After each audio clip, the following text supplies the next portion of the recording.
Committee. Please note that today's meeting will be recorded. This recording may be broadcast on the authority's internet. All attendees will be in view with a camera, and by attending you will consent to being filmed and to the possible use of these images and sound recordings being used as outlined above. We've had so many meetings by video now that everyone understands that if they have technical problems with a computer and don't hear all of the meeting, they're unable to vote. Well, the first item on the agenda is apologies for absence. I haven't received any, Chair. Oh, lovely.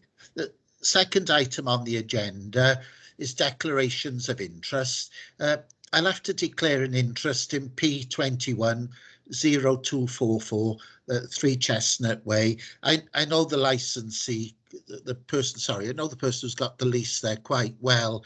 I've had a lot of dealings with him in the past, so I'll have to declare an interest on there. So perhaps Malcolm can stand in as chair when we consider that one. So the first Chair, Councillor Mitten has got her hand up. Oh, is she allowed to say anything? Well, is she a member of the planning committee? Yes, I am. Yes, Yeah. I'm sorry, Lisa.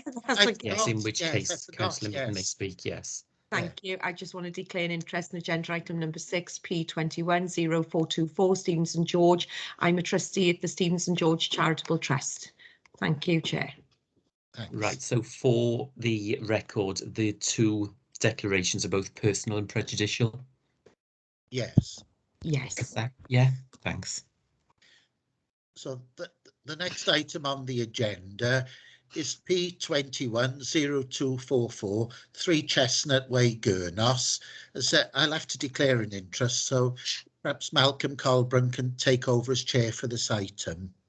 Yes, thank you, Clive. Yeah, so if that's okay with everybody, I'll take over as chair for that. Clive's turned his camera off, so that's okay. I'd like to welcome Councillor Mitten to the planning committee. It's her first planning meeting, so welcome. And item 3, P210244, 3 Chestnut Way, Gurnos. And who's taking this report, please?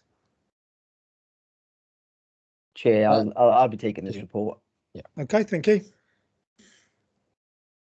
Dave, do you want to put the presentation up?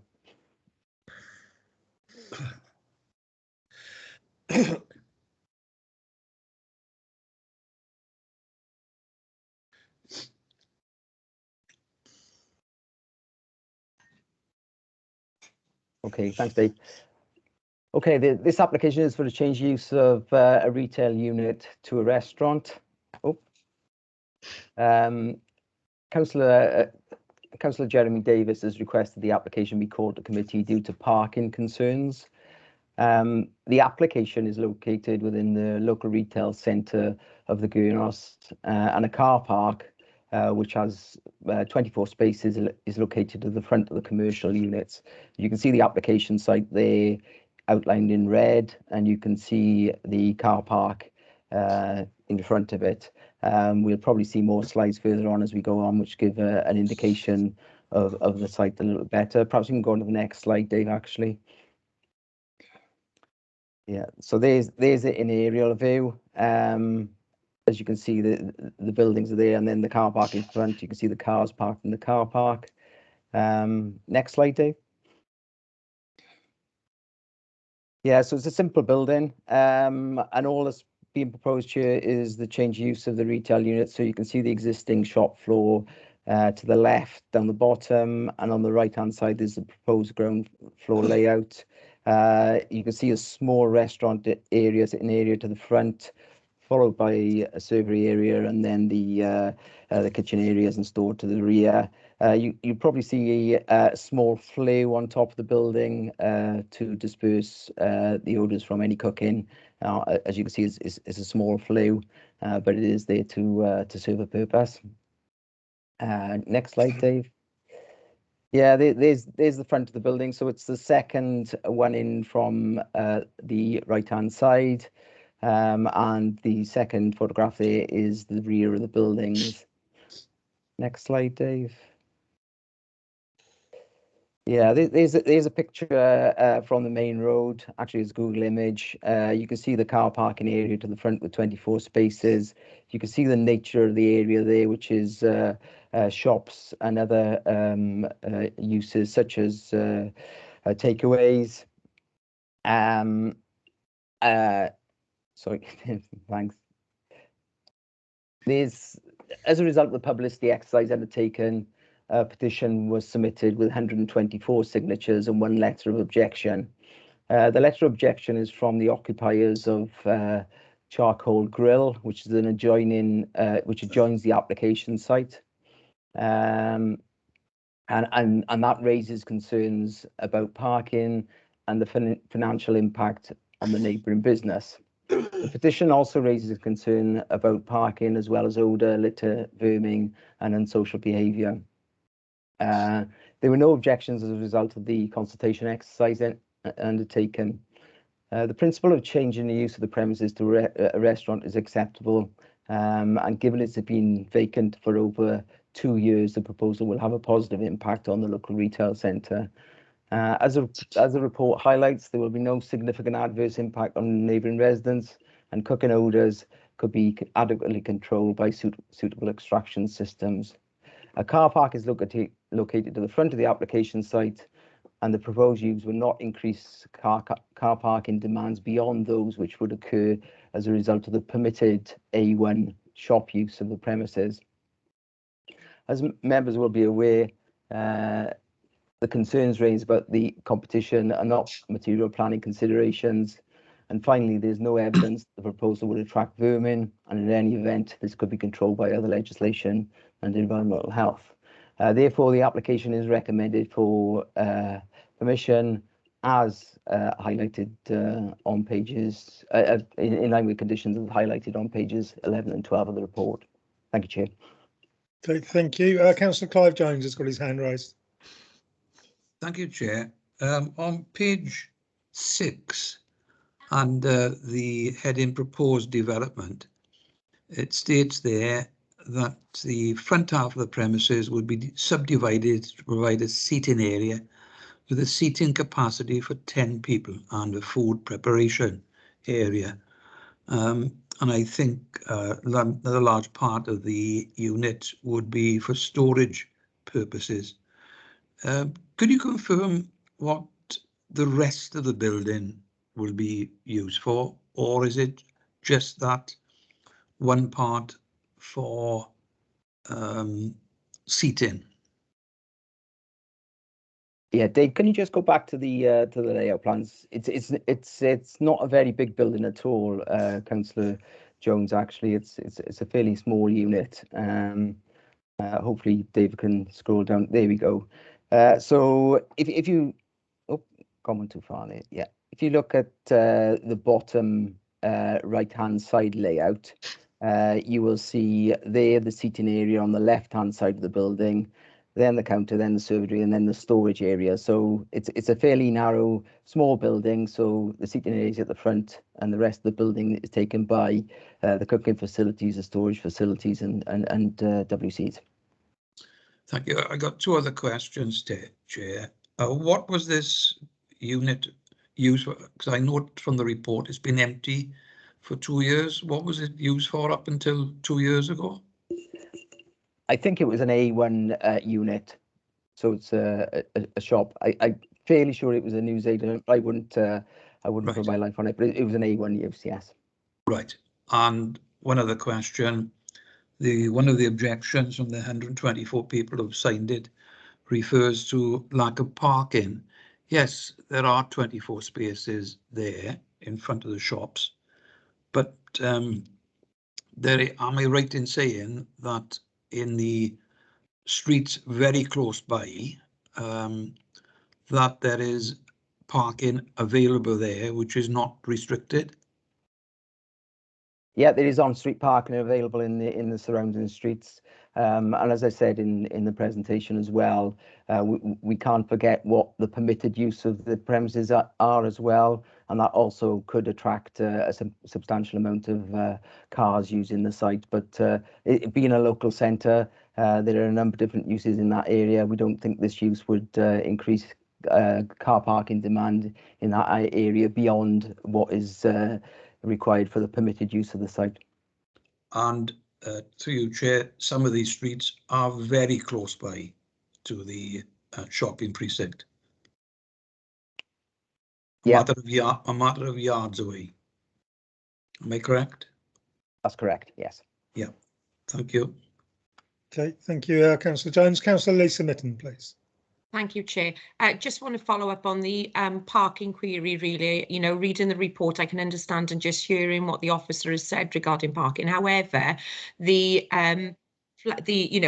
permission, if it is permitted, you have got that 10 seated area, so it is different to the current makeup of those facilities there at the moment. So really you've got a flow of traffic, you know, rather than a stable, you know, people parking for a certain period of time. It's quite a regular flow of traffic because it's either for supermarkets or it's for takeaway. So, you know, your population's going in and then coming out, your customers are going in and coming out, etc. So I think that is the concern really from ward councillors and residents as outlined within the petition. And when we talk about residential parking nearby, my understanding again is there are a number of concerns from residents about parking nearby with illegal parking, junction parking, etc., and congested parking. So has that been taken into consideration, and have any police reports regarding that been taken into consideration? We haven't had any police reports, no. The parking in the area has been taken into consideration. The Highways Authority were consulted on the application and raised no objection to the proposal. I would also suggest that the units could be used as, for example, hairdressers without any permission at all, which falls within an A1 use class, which also results in people staying in the premises for a considerable amount of time when using car parking spaces. So I think it's a local, as I said, it's a local centre, a retail centre, which is a position where such uses need to be provided. There isn't any policies objection to the proposal, and we don't think it'll have an adverse impact on highway safety or pedestrian safety in the area either. Okay, thanks, Hugh. Thank you. Councillor Kevin Gibbs, please. Yeah, thank you, Chair. With regards to this parking issue, am I correct in thinking there is at least one other car park in very, very short walking distance round the back by the entrance to the club as an overspill car park? I think there's a car park to the rear.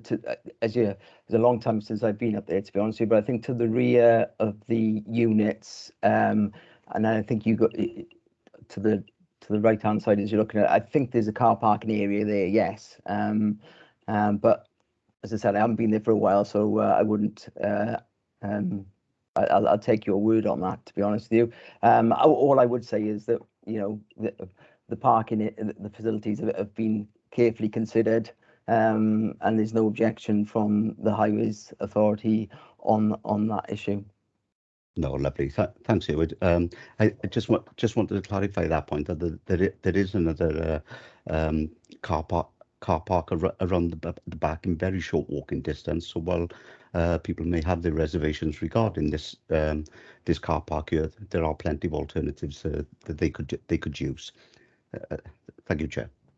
Thank you, Councillor Gibbs. Councillor John Thomas, please. Yeah, thank you, Chair. Just refer to page 6 again under proposed development, Hugh.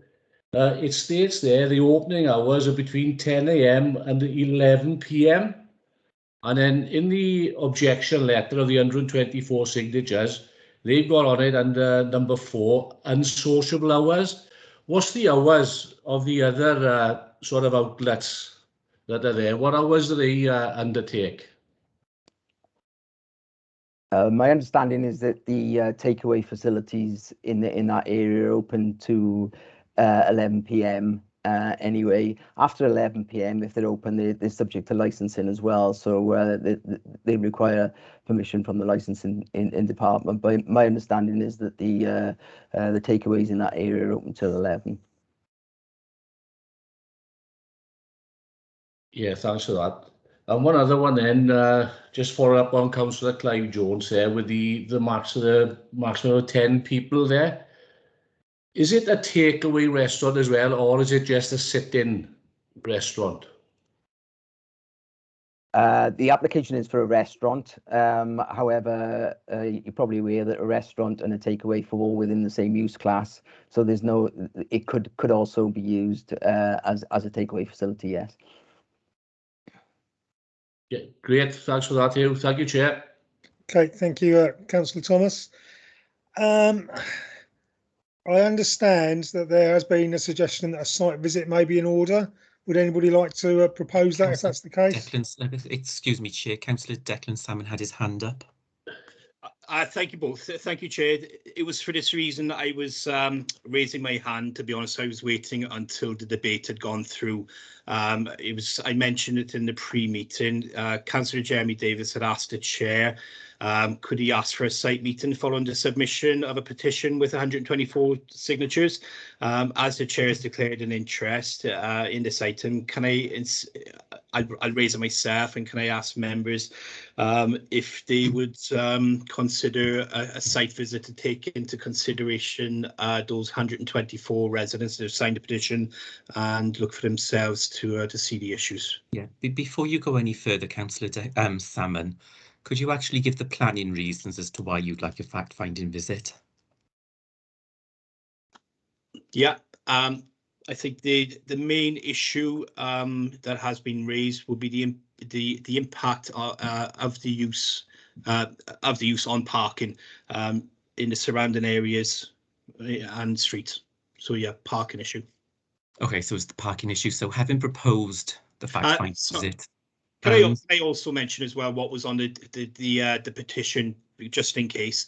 It's also odor and litter, vermin, rats, and unsociable behaviour and unsociable hours. Okay, so is anyone prepared to second Councillor Salmon's motion? I'll second that, thank you. Okay, so Chair, if you could take the vote. Yes, if we can have a vote on that, please. So we're voting on all those in favour of a site visit. So this is for a site visit. If you could raise your hands, please.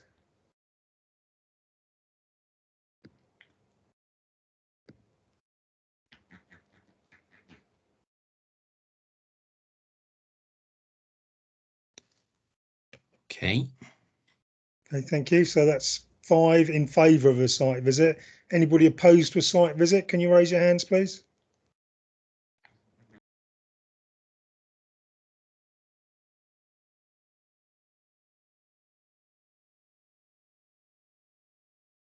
So that appears to be 5 all. In which case, any I believe abstentions, Chair? Sorry? No abstentions. No abstention. No. So, Chair, you will have the casting vote. Yes, as a casting vote, I'll vote in favour of a site visit then. So if you can lower our hands, and that concludes item 3. So if Councillor Tovey is on the call, perhaps he could come back in and retake the chair. Oh, thanks very much. The next item on the agenda. Sorry, Chair. Can I go back to the site meeting? Can I ask a question on that? Yes. Oh, I better say note again then, I suppose. Yes, please, Councillor Tovey. Yes, if that's okay, if Councillor Jones can ask a question after the vote's been taken. Yeah. Well, yes. I mean, what's it going to, Councillor Jones? Right. In the past, because of COVID, we've not been able to have site meetings because there's been other instances where a site meeting would have been of benefit. But I've been told, Chair, that wasn't possible.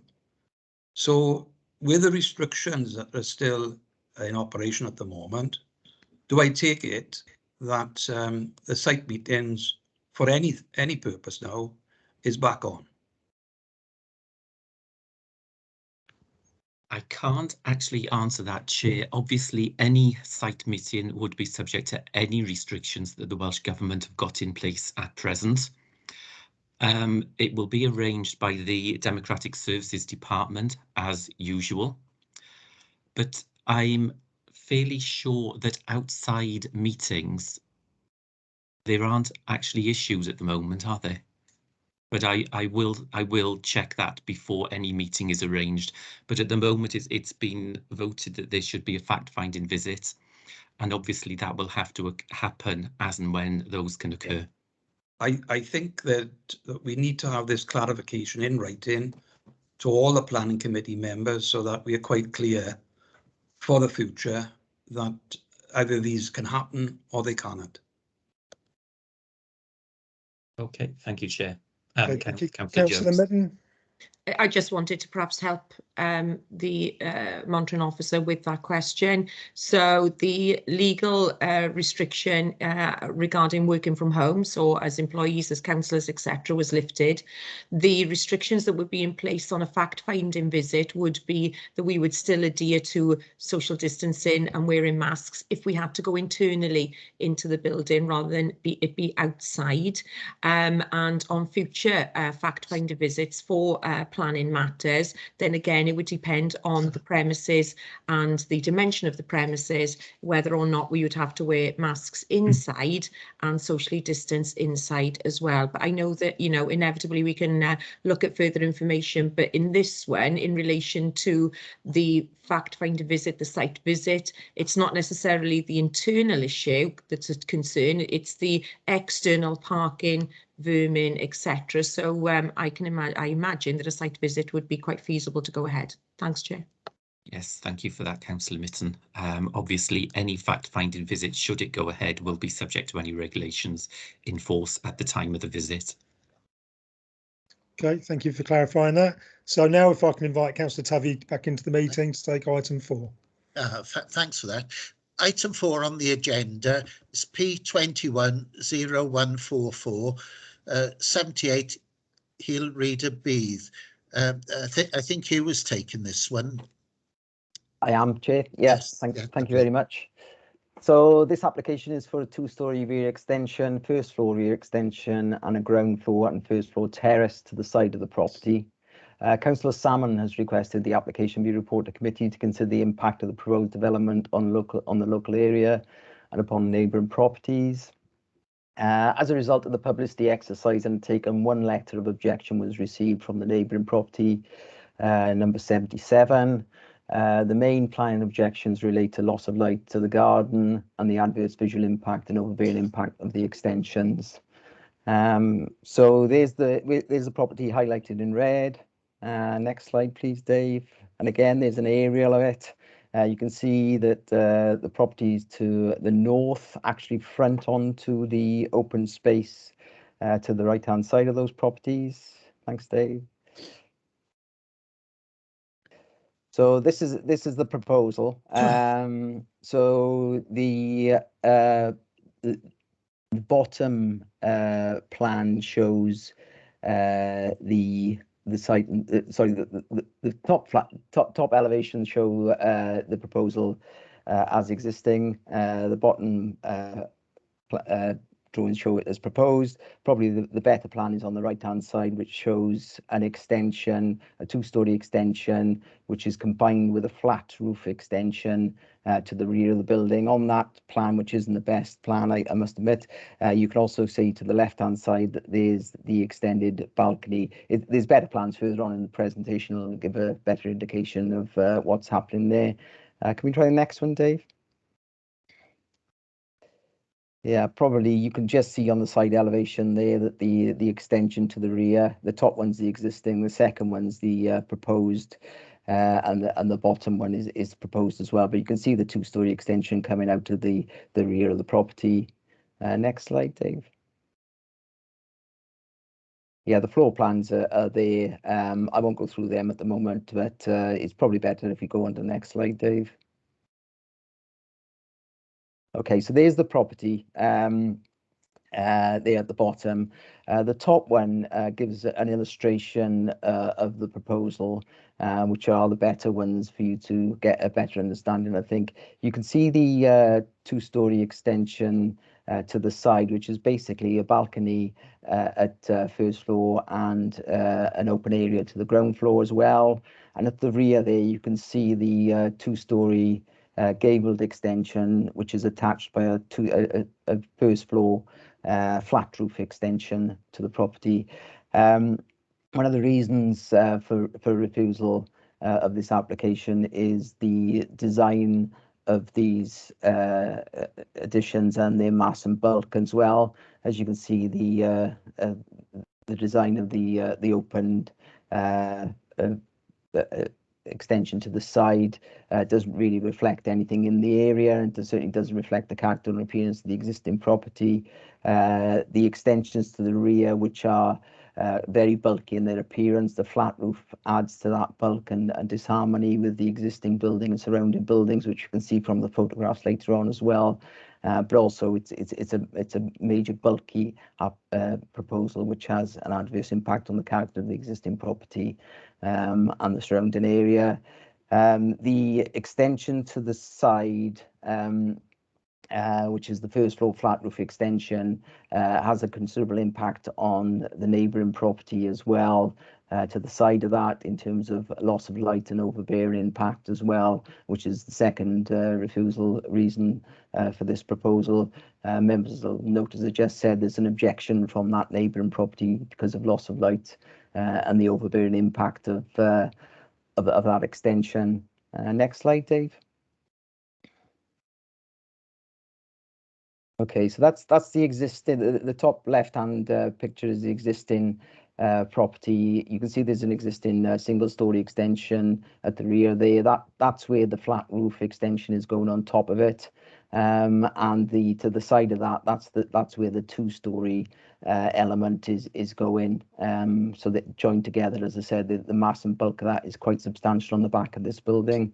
The bottom photograph, which you can probably just make out in the far middle center of the picture, there's the single-story extension of the application site. You can see all the other dwellings in that area. This is a photograph taken from the rear parking area of the dwellings.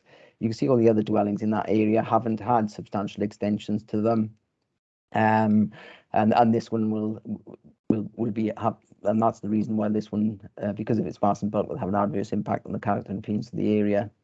Thanks, Dave. I think that's was that all the slides, or was it another one?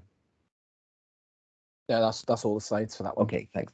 So, as highlighted in the report, the application is recommended for refusal for the reasons highlighted on page 22. Thank you, Chair. Are there any questions about this application? No questions, Any Chair. hands? No, Councillor Salmon. Oh, Councillor Salmon, yeah, sorry. Thank you, Chair. If no one's got any questions, I'm also going to ask for a site meeting for this application. The recommendation from planning officers is to refuse the development, while the architect is at odds with this and believes this development won't interfere with the adjoining property or detract from the local area. In my request for committee consideration, I said the applicant and agent feel that this should be considered by the committee and discussed objectively with all the drawings. Both feel that there is a need for this scheme and feel that the only way to highlight the needs will be at the committee stage, with a site visit also asked for. So in the interest of openness and transparency, and to show we listen to the concerns of all parties, I'm asking that a site visit is agreed so that members can see the site for themselves, the location, and discuss the possible impacts there. Again, Councillor Scammon, could you just clarify the planning reasons for the calling of a fact-finding visit? I don't know if this constitutes planning, but the agent has said that the current amenity would not change or living conditions of the dwelling would not worsen. There is no overlooking from this extension, no overbearing as the extensions are already in place, no overshadowing. With regards to the terrace, this plot is unique in as much as it's the only plot that has such a vast side garden, therefore out of character to the wider context of development. The terrace isn't an offensive design and wouldn't harm any impact on the on the appearance of the dwelling. It is furthermore a side extension, much like the form that is already existing on site and in the wider. So at the moment, they believe they presented a scheme that relates to the owner's needs and looked to build on what is already in place. So I think basically they disagree totally with what the planning officers have said in their report. Okay. Well, what we'll do then is to take it to a vote as to whether we have a Well, we site. need someone to second it first, Chair. Oh yes. I'll second it, Chair. Right. So if we take it to the vote, then all those in favour of a site visit, if you vote no.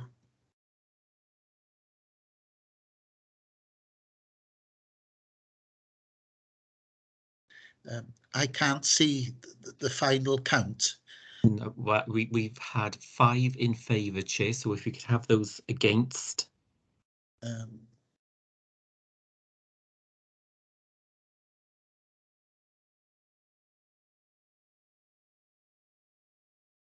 Okay, and that's 6 against, so the fact-finding visit isn't carried.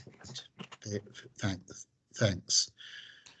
So we've had questions. Are there any further comments about this application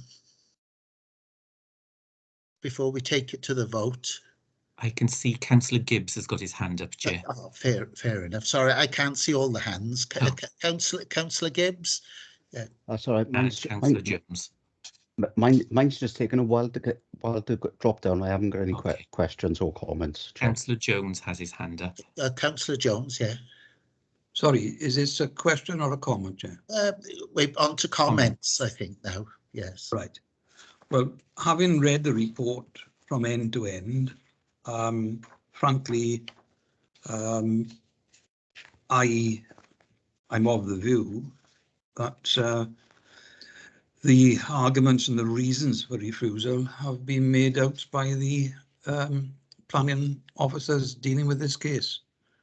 And as I said, you need to read the whole report from end to end. So I see nothing in there other than supporting the reasons for refusal.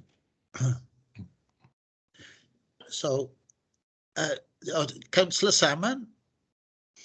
Lovely, thank you, Chair. Just a quick comment. To be honest, I've been in contact with both the applicant and the architect, and to be honest, I think this is another case of where in my opinion, that the architect should have contacted the planning department and asked for a pre-application.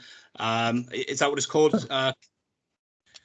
Yeah. Yes. Yeah. Yeah, a pre-application to discuss, to be honest, because obviously the applicant has spent a lot of money, I would have thought, on these plans, and it's the first thing, in my opinion, that the agent architect should have mentioned to the applicant. Thank you. Thanks. So if there are no other comments, we'll take it to the vote then. Can someone move it, the motion, Chair? Motion, yes, it's You Councillor muted, Jones. Councillor Jones. I'll move that the application be refused, Chair. Councillor Gibbs?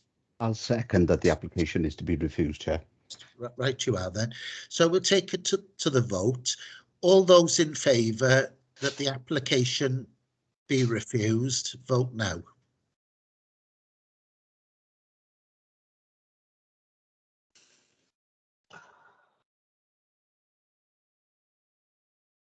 Okay. And those against, Chair?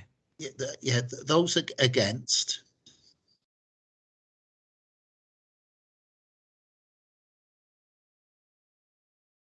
And are there any abstentions?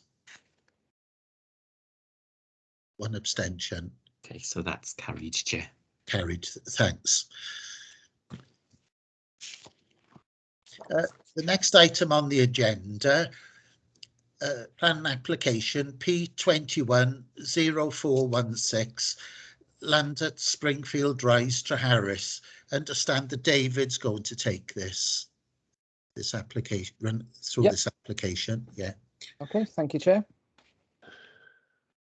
Okay, so this application relates to an area of land adjacent to Springfield Rise. It's roughly triangular in shape and measures approximately 0.69 of a hectare.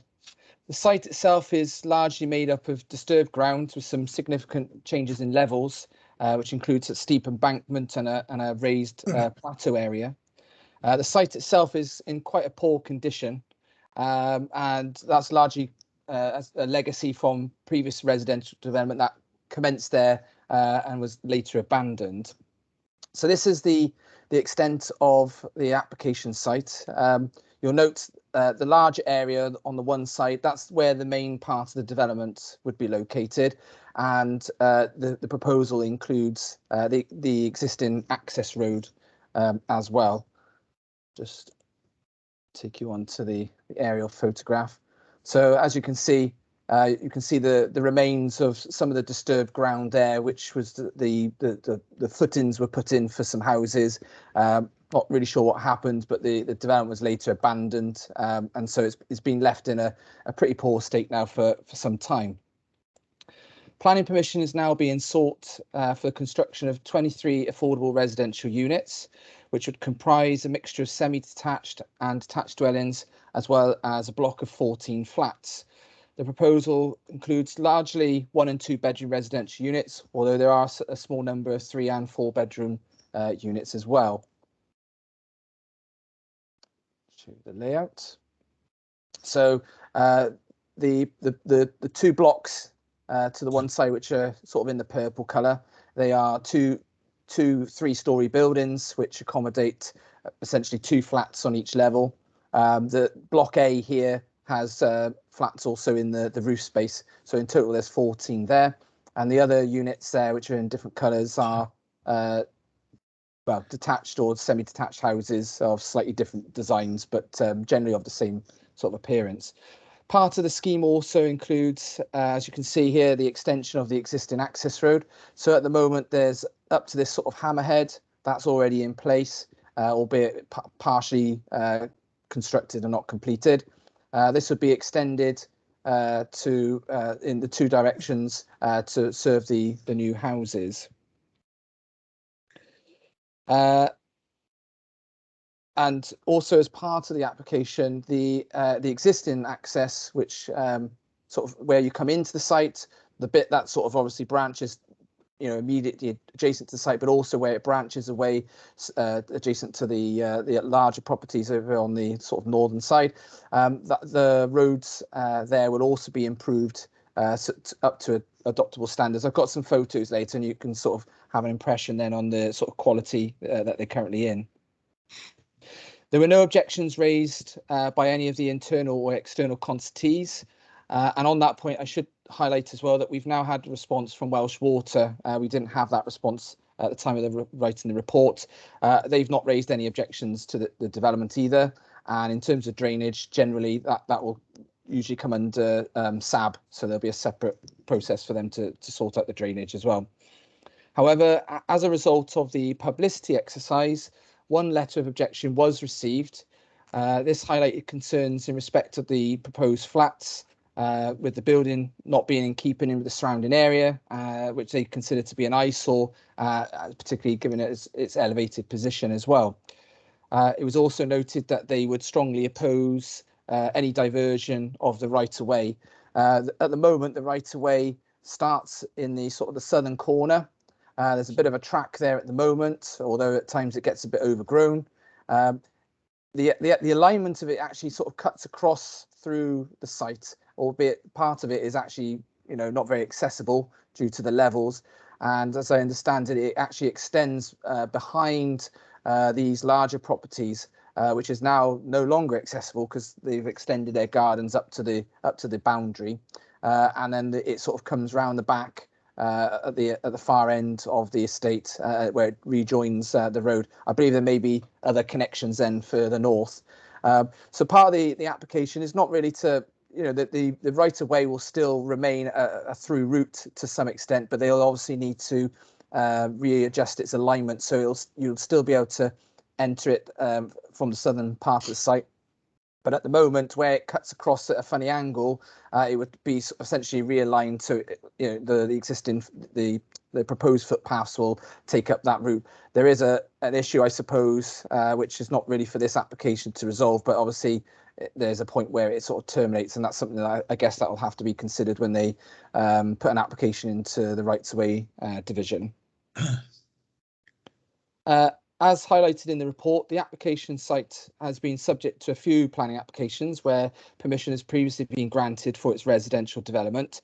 As such, the principle of developing the site has already been established. The development is also situated in a sustainable location and would make a positive contribution towards affordable housing in the general area. The design of the development follows a similar layout to the previous schemes that where the dwellings are sort of generally positioned in a row fronting onto that main road. Notably in this case, which I'll show in some further illustrations in a moment, the proposed flats have been designed where they're sort of cut into the landscape to take into account the significant level differences. This is not really dissimilar to the approach that's been taken to the houses further north, which I'll show you a picture of, where you can see that they've similarly been sort of cut into the landscape. They'll have sort of raised sort of front garden areas with a sort of a lower ground sort of garage or facility on the lower level, with the main part of the house then up at sort of first floor, if you like. As set out in the report, the overall design of the development is deemed to be acceptable. And appropriate consideration has been given to the potential impact on neighbouring properties, with the exception of the letter which raises concerns more in respect to the appearance of the building. No concerns were raised from the immediate properties in respect of any overlooking or overbearing impacts. The head of engineer has not raised any highway safety concerns, and as I've mentioned already, there will be improvements to the existing roads which will bring them up to adoptable standards, which should also be of benefit to the local residents. In terms of ecology, there's a requirement to retain the hedgerow, which is on the upper part of the embankment along the northwest boundary. There's also the applicants also providing some off-site habitat and habitat environment for reptiles on the adjacent land, which I scroll back a second.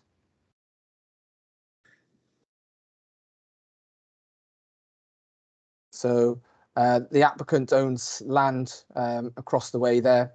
So the intention is, as part of the mitigations, to provide some high binoculars and planting to provide an area where reptiles can be relocated should they be found during the course of the development. And obviously it compensates for the loss of that environment in general. So here, there's a bit of a delay when I'm scrolling. So this is some street views of the development. So as you can see on the top illustration on the right hand side here, these are the 2 blocks of flats. So they're not to be constructed on the top of the embankment. They'll be constructed at the street level. The sort of outline on the far right there is a sort of an indication of the house, one of the houses, which is actually sort of partly elevated above the road as well. As you can see then, so the left-hand side, you've got a number of detached houses, and at the centre there, the road branches off, where you've got some houses then which sort of gradually go up to the plateau. In terms of the flats, the middle picture here, you can see that there's quite a difference in levels. So that this first one, which I hope you can see my cursor, this is block A.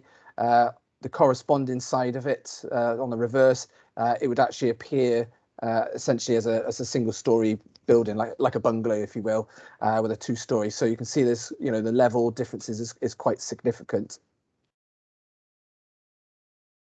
So this is just some sections which gives you a sort of maybe a clearer sort of understanding of the significance of some of these levels. So the dotted line, that's the current level as it stands now. As you can see, the block of flats would be sort of cut into the land, and actually, it's the ground. As you can see there, the lower ground level is what would be at the street with the house, the two-story element then above being the flats. So whilst it has a three-story appearance, it's quite similar to the houses nearby, which are, as I say, are elevated. And again, this is this is at the bottom end of the site. You've got a right of way coming through the side. This property's got a single-story annex on the side, and in my report I referred to them their intention to try and set it back as far away from this property and reduce any overbearing impacts. So starting from the top left, that's the current access into the site, looking onto the main highway there. As you can see, you've got a bit of a footpath along one side. It looks like there was meant to be another one on the other side, but that's never been constructed. The road itself is not in a particularly great condition, and you've got vegetation actually growing along the verges. And the top right, that's looking towards the access which goes behind some of the houses on Springfield Rise. The right-hand side is the beginnings of the site. So you can see the steep embankment. The bottom left, that's looking in the opposite direction away from the site. So these are the existing sort of self-built houses. You can see in some of them they've got elevated gardens, and some of them are much higher as you go further up the site. You can see they've got sort of like a number of stairs up to the front door with raised gardens as well at the front. The bottom right, so there's actually between these houses and the development, there's actually a parcel of land which is not part of the application, and that sort of ends roughly where the wall is. So from that point, which is just past the junction, that's where you'll initially see the block of flats. They've been actually set back quite significantly to at least as far as possible. To maximise the separation distance between some of the houses as well.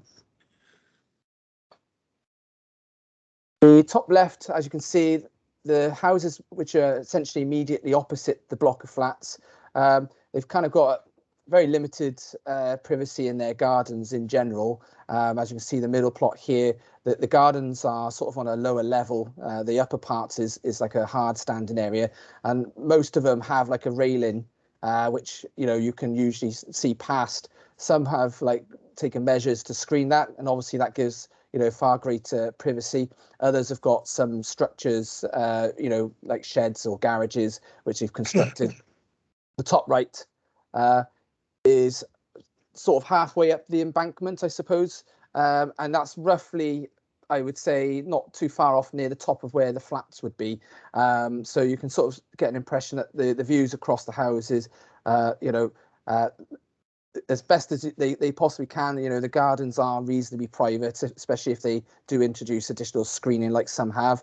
And the separation distance to be able to see into those properties from the flats, I think is more than acceptable.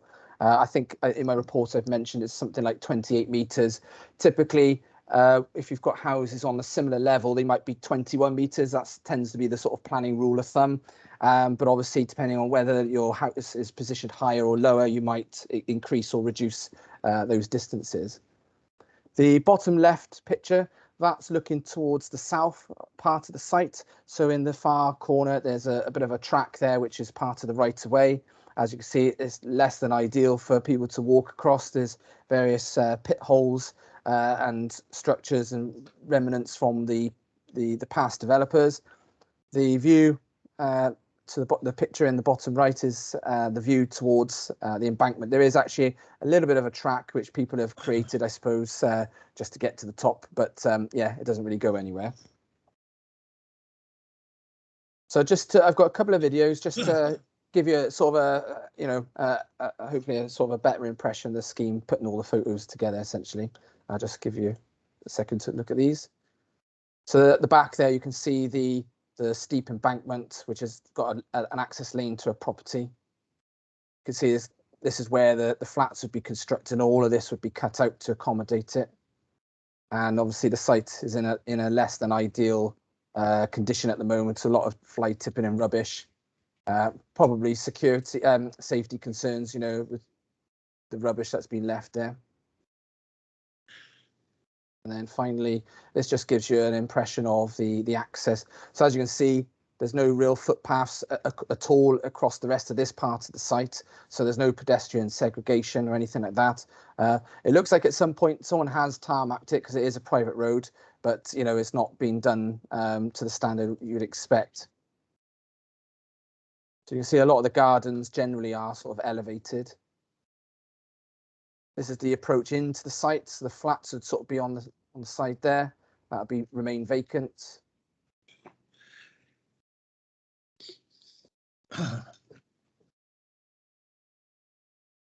And as you can see then, some of the gardens are a little bit more private. Others haven't really got anything, even when you're walking at the street level. So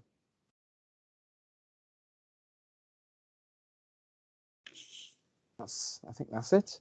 So yeah, so for the reasons I've set out in the report, it's been recommended that the application be granted planning permission subject to the conditions set out on pages 34 to 37. Thank you, Chair. Okay, thanks very much. Any questions, Councillor Jones? Thank you, Chair. Can I clarify, first of all, on page 24, under the heading Proposed Development, it refers there to 23 residential units, 4 pairs of semi-detached dwellings, a detached dwelling, and 2 buildings that would provide a total of 14 walk-up flats. On page 27, in the quote from the one letter of objection, it refers in there, second sentence, the proposal for 16 flats is unacceptable. So do I take it from that the objector is not aware that it's 14 flats and not 16? I got some other questions afterwards. Well, there was some minor changes to the arrangement in the flats. There was originally, I believe, there was originally 2 flats to be provided in the roof space, and I think they've reconfigured some of it. But no, nothing other than that. There's not been any significant changes to the scheme. So the numbers, as mentioned there, that's what's been proposed. I don't know if they've spoken to the housing association prior to that.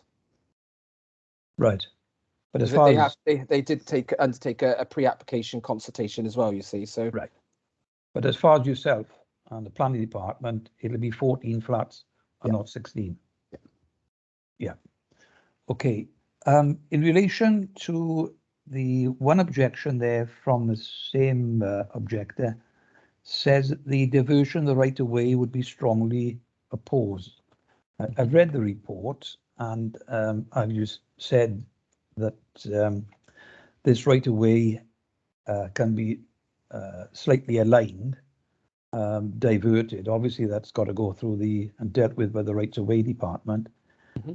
But if for any reason there is a problem there, would that affect the number of units built there if they could not overcome the right of way divergence? I would say, yeah, if they can't agree to divert the right of way, then that would have an effect on the layout of the development. We've had some sort of informal discussions with the right of way. I don't think in principle they would object to it, but it's obviously got to go through the normal processes, you know, to agree that. So the development itself can't go ahead really until that's been resolved, or if it does, you know, there's a risk to the developer. And one part of that right of way is unusable, and by the sound of it has been for some years. Is that correct? Yeah, it seems to be a long-standing right of way, and I think it may have been even prior to any of the development there, possibly, because it seems odd that it would run behind the larger properties to the north, and then sort of scale down a very steep embankment on the other side, which, to my mind, is probably inaccessible to most people in any case, just because of the topography. But yeah. And one last question. Obviously, reading the report, there's been a number of false dawns with development on this site. What's the difference this time? What guarantees do we have that this development of 23 units of accommodation will be built and finished? Well, I guess there's no guarantees any development will go ahead. I think in this instance, we've obviously got the developer as a housing association. So the development itself relies on grant funding and ensuring that a viable scheme can be delivered. I'm assured by them that they can deliver it, but obviously that's a discussion that they need to have, you know, with their grant funders and the housing team to make sure that they can deliver it within the timescales that that they normally have in order to spend that funding. The previous developers, the rumor was from the previous developer that they didn't actually own the land and they weren't supposed to be able to develop it, and so that led to the development being abandoned essentially. So in this instance, I presume they've purchased the site, or they've got an agreement at least in place so that if permission is granted, they would purchase it and then develop it. And to date, they have delivered a number of housing sites, across the borough. So I'd be confident that providing they can secure their funding, that they would deliver it. Okay, David, for you, Chair. Thank you very much. Thanks. Before Councillor Gibbs, someone else has got their hand up, but I can't see who it is. It was Councillor Goldsworthy, Chair. I'm sorry? I can't see who it is either, Chair, because I can just see the hand. Oh, I think it's Councillor Goldsworthy. Councillor Goldsworthy, oh, Chair. Councillor Goldsworthy. Yes, thanks. Right, well, thank you, Chair. Well, basically, my questions were on the objector. And basically, Councillor Jones already asked all the questions I needed anyway, so I don't really need to say anything more, to be honest, on that issue. Oh. The only thing I have to do, I do wish to speak later on the application. Fair enough. That's with comments. Yeah. Yeah. Yeah. Councillor Gibbs. Yeah, thank you, Chair. David, just a quick one from me. Obviously, we've mentioned the rights of way, and you don't see there being an issue, even though the objector has turned around and said there's probably going to be heavily proposed. Does there need to be a condition included that formal right of way has to be approved before this can start? Because I know what you're saying, that it needs to happen, but my fear would be if it's not within the actual conditions, then technically the developer could start straight away. Well, the right-of-way process, it sits outside of the planning system, and we don't normally put conditions where they can be governed by other bodies. So it's a legal matter for them to resolve in any case. But to ensure that they are aware of it, we have suggested an informative to ensure that they contact the rights-of-way department to sort that out beforehand. Right, so even though we put it in as an informative, we can't actually stipulate it as a condition. No, well, as I say, because it's a legal issue, they'll have to. There's a separate regulation there, regulatory body there to govern that. So if they were to start development and they hadn't had that in place, then obviously legal action would pursue. But in any case, if it gives any comfort as well, obviously, because it's a housing association, they've obviously heavily regulated themselves. So often they have to abide by any conditions and ensure all other matters are properly in place before they start works as well. Yeah, thank you, David. On the basis this is a housing association, I think we can rest assured that they will go through the appropriate procedures. Thank you, David. Oh, thank you, Chair. Councillor Colburn. Yeah, thank you, Chair. It wasn't entirely clear on my screen. It's very small, but looking at the drawings, it seemed that there were solar panels on the roofs. Yep. Are they on all the buildings? And will having the solar panels be part of conditions of the planning permission? The solar panels aren't a condition, but they are on all of the plans. So as you can see in this illustration, across the top there. All of the houses which have a southerly aspect, they've all got solar panels. And similarly, the two in the background, I can't recall offhand whether the two right in the far corner have solar panels as well, because they've kind of got more of a east-west orientation. But certainly all of those have solar panels. Yeah. Okay, but it's not a condition of planning permission that they have to have solar panels fitted. No, it's not a policy requirement for them to have to install solar panels, but obviously they've opted to do that, so that forms part of the permission now. Yeah. Right, but would we in future would we consider that to be part of the policy that all new houses have to be fitted with solar panels?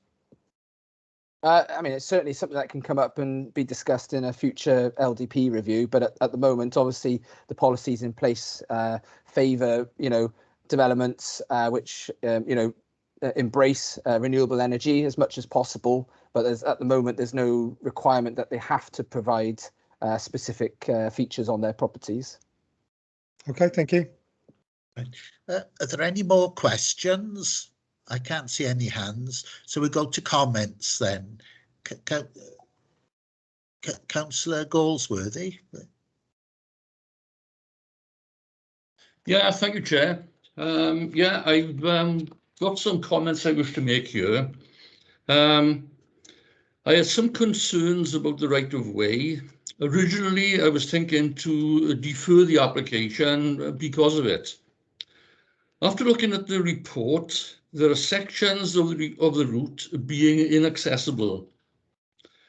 There is also no obvious exit point back into the Toynagari Road to the east of the site. The area is simply a complete mess. There is rubble, rubbish, and car tires everywhere. The existing access road serving the application site and the wider Springfield Rise estate was partly constructed some years ago, but it was never completed. I believe the residents would be happy to have a completed job. The highway implications alone would certainly help to approve the application. I can't say that I am totally happy to approve the application, but I would certainly acquiesce to the application because a lot of people will be better off by having a good job in the area. The only other thing I would say is about flats. Well, in Triadis, we already have 2 blocks of flats fairly close to that estate, so I don't see really an issue with that. So I would therefore move the application. Thank you very much.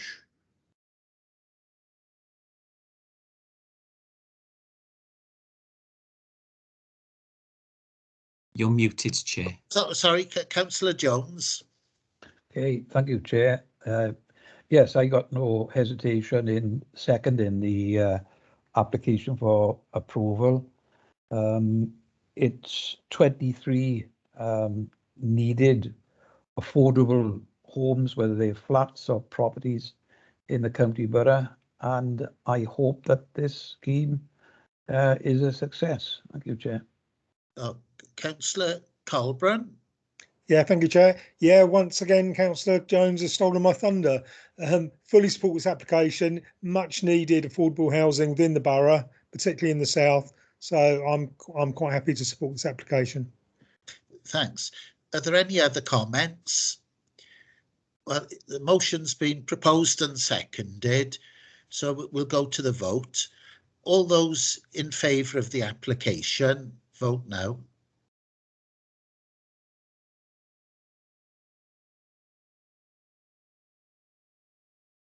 That's unanimous, Chair. Oh, it's unanimous. Fair enough then, lovely.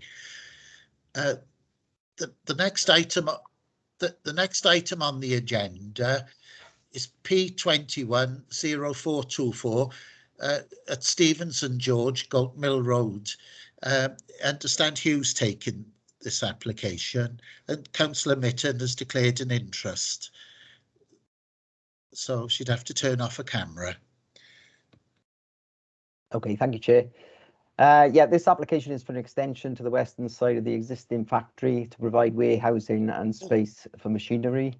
Sorry, Sorry. has someone got a question? Sorry, there's a hand up. I can't see whose it is. Oh, it's Councillor got Gareth them. Lewis. Oh, right. Apologies, Chair, it was a legacy hand. Yeah. Okay, thank you, Chair. Yeah, application for an extension to the western side of the existing factory for warehousing and machinery. The size and design of the extension simply replicates the existing bay to which it would adjoin. There were no objections as a result of either the publicity exercise or the consultation exercise undertaken. David, we'll just go through the so the application site there is in red. The blue line depicts the other land in the ownership of Stevens and George. Thanks, Dave. So there's an aerial view again of Stevens and George site, which is quite extensive. As you can see, it's probably been extended a number of times over the years. Thank you, Chair. Thanks, Dave. So yeah, just to highlight the size of the site really, and the proposed extension, which you can see to the left-hand side of that picture in red. Thanks, Dave. Yeah, there's an indication of what I was saying about replicating the bay really. The shaded area, as you can see, at the top drawing to the right-hand side, the middle drawing to the left-hand side of it, and then you've got the side elevation below. Thanks, Dave. Yeah, probably easier one to look at really to show the replication. This is a schematic of the proposal. The end bay there, closest to the trees, is the proposal, but it just simply replicates the other bays, which are already there for use for similar purposes. So the design and the visual impact of the extension is considered acceptable, and there is sufficient existing parking to cater for the needs of the development. Ecological enhancements will be provided, and there will be no impact on surrounding residents or occupiers. The proposal will provide essential internal space to aid the efficient operation and ongoing success of an extremely important and long-standing business in the area. Therefore, it's recommended the application be approved subject to the conditions highlighted on pages 45 and 44. Thank you, Chair. Thanks. Councillor Jones got a question. Yes, Chair, I support this application. With this extension, as a successful firm that's been here for many years, does it mean that there may be some more extra jobs come into the firm?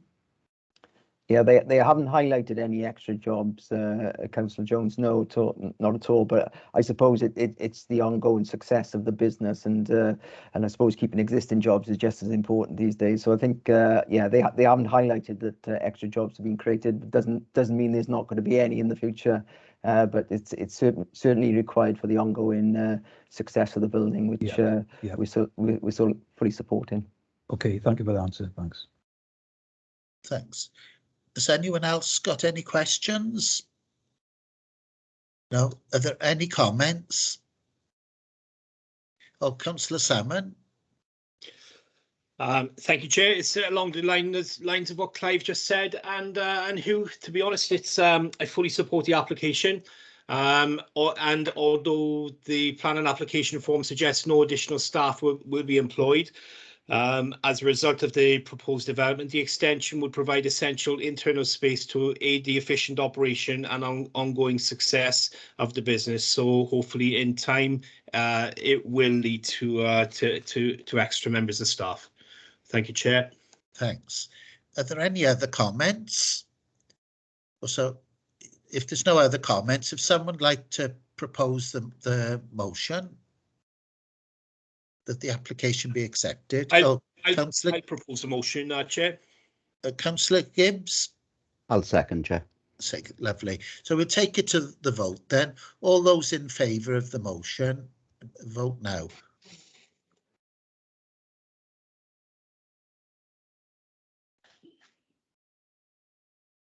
Is that unanimous? Oh, that is unanimous because of course Councillor Mitton can't vote. Yes, that's unanimous, Chair. Yeah, thanks very much then. So that's carried. The next item on the agenda is an information report. And Has Councillor Mitten rejoined, Chair? Yeah, I'm here. Yes. Ah, lovely. So the next item on the agenda item 7, is an information report about delegated decisions. And the next item 8 on the agenda, any other business deemed urgent. I've not got any other business. Has anyone else got anything? Oh, Councillor Salmon. I was just wondering, maybe a question for Judith, if she's here. The notice of motion that went through full council in, I think it was early December. I realise you're really busy, especially with setting budgets at the moment. I was just wondering if you had a date on when things would start moving on looking at having public involvement in planning meetings. Yeah, thanks, Councillor. Yeah, work is underway on it. We've been having a series of internal meetings with Democratic Services and Legal. So we intend bringing a report to Planning Committee next month, as per the request in the notice of motion, to discuss the procedure, etc., and the pros and cons of it. So there'll be a report presented next month, and then following that, then the wheels can be put in motion in terms of it going back to full council. Lovely, thank you, Judith. Sorry for asking. I know you're really busy at the moment, but no, it's fine. Thank you very much. Oh, well, if no one else has got any other business, we'll close the meeting. Thank you for all coming. It was an interesting meeting today. Okay, thanks, Chair. See you all soon.